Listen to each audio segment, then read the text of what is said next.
Chapter 5 of Glass Houses. You are floating on a cloud. It's a soft, fluffy cloud. You feel so light. You feel light and warm all over. Marilyn tried as hard as she could to relax. She'd made a bad mistake by pretending to have been hypnotized all those times. Now it was very important that she let it be the real thing. Your right arm is lifting up in the air. You are trying to stop it, but you can't. There was a pause. Your right arm, Marilyn. Marilyn! Jolted by his tone, she allowed her right arm to lift into the air, even though she knew she could stop it if she tried. I'm not hypnotized, Jason, she said. All right, Marilyn, put your arm down. Now, your eyes are very heavy, very heavy. Relax, Marilyn. You feel heavy all over. Your legs are heavy. Your arms are heavy. Jason, just for this once, since it's so important, just for this once, maybe you'd better let somebody else hypnotize me. A professional. I've been hypnotizing people for years, Marilyn. I know, love, and you're so good at it, but what I mean is I'm too tense right now. I just can't seem to go under. Marilyn, number one, we can't call in a professional hypnotist because there aren't any cleared for your level of need to know. If we had a hypnotist, I'd call one in. Believe me. Please believe me, Marilyn. This is very painful for me. Well, maybe somebody from the CIA. Marilyn, what if you go under and start talking about peace? We can't have that.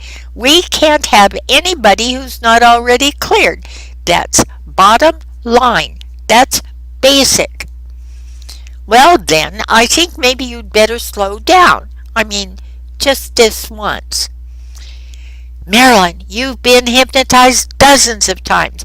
Literally, dozens of times. Just relax and let it happen. But I know you know how. You know how.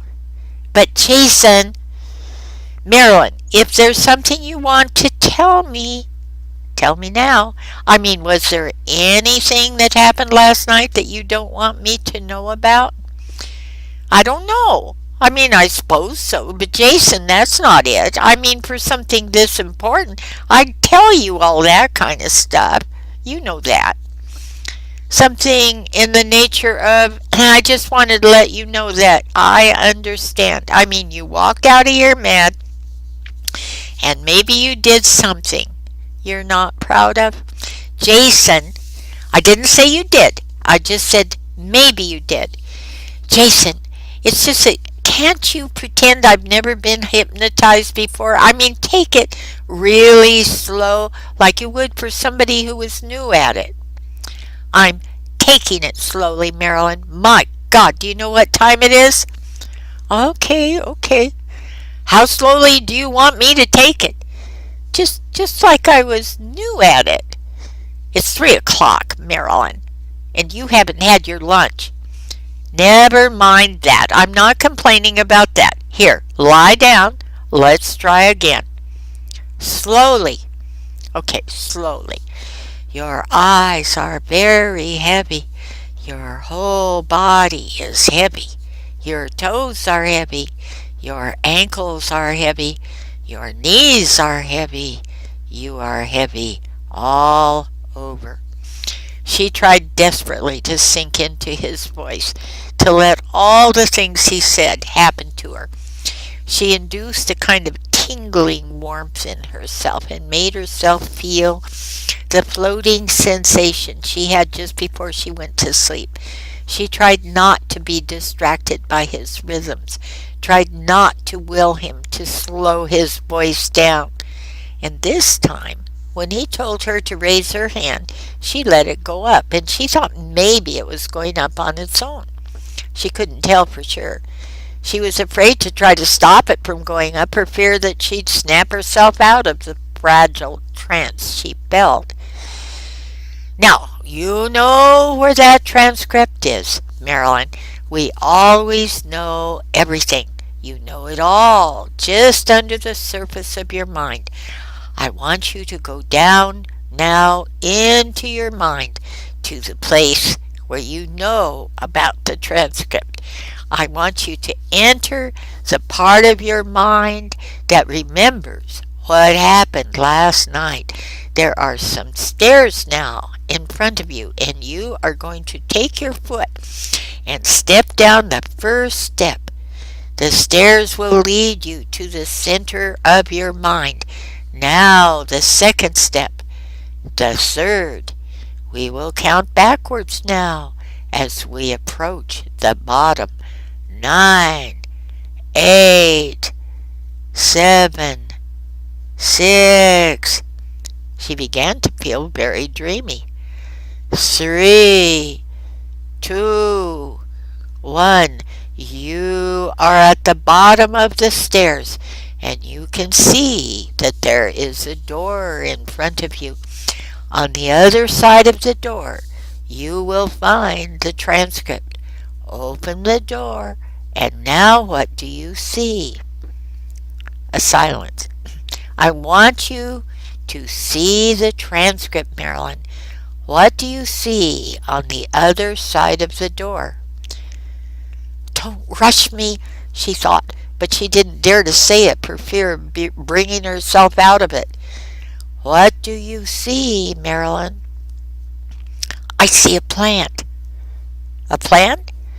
A big green plant. Yes? A big green plant. A silence. Yes? That's it. A big green plant. A big green plant. Yes. Where is this plant, Marilyn? I don't know. In a park? I don't know. Did you walk through any parks last night? I don't know. Well, think about it. Did you walk through any parks? Do you remember any parks? A silence. Don't rush me. I think we walked through a park. Okay, which park? Well, it would have been that little park near McClurdy's. McClurdy's? You weren't there. Well, just for a little bit. Jesus, Marilyn, how many bars did you hit last night? I don't know. Okay, McClurdy's. We'll send a man out to McClurdy's. Now you're going to walk out of McClurdy's and into the park. Okay. Into the park. Are you there? Hey, I dropped my purse. I remember. I dropped my purse. In that little park? I don't know. It seems like it. Yes. Marilyn, listen to me. Did anything fall out of your purse when it fell? I don't know. Marilyn, think. Picture it in your mind. Can you see it? Yes. What does it look like? It's on the ground. And is it open? Maybe it is a little. Yes, maybe it is. Marilyn, what were you doing barefoot in McClurdy's? I think I was just having a drink. Barefoot? Nobody could see my feet. It's dark in there. And in the park, what were you doing in the park? Yes, I remember my feet were cold. Well, there's not much hope of finding it there, but at least if it's picked up, it won't be by somebody who can read. Now, do you love me? That's not a fair question. Marilyn, are you in a deep sleep? Well, I was, but you woke me up. That wasn't a fair question. I was just testing.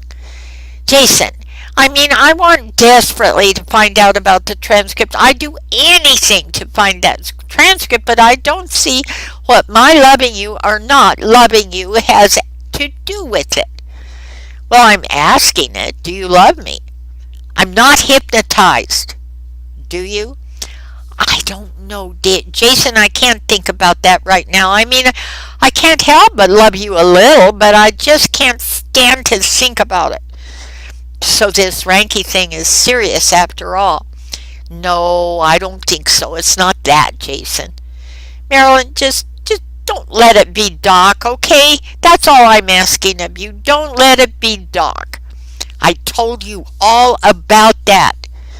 That's all I'm saying. Don't let it be Doc. Jason, I'm really sorry about the transcript. I know you are, Marilyn, and I hope you find it. Sure. And I hope it won't jeopardize peace. Well, at this point in time, we're thinking, it could have been foul play, but it just doesn't make sense that way right now. The way we see it, the only way that transcript could end up in the wrong hands would be through the worst kind of bad luck. Let's say if it was found by someone who understood where it came from and knew how to interpret it. If it was found by someone knowledgeable enough to give it credibility, that scenario. Ranky, of course, Ranky could cause us some problems, but it does not appear.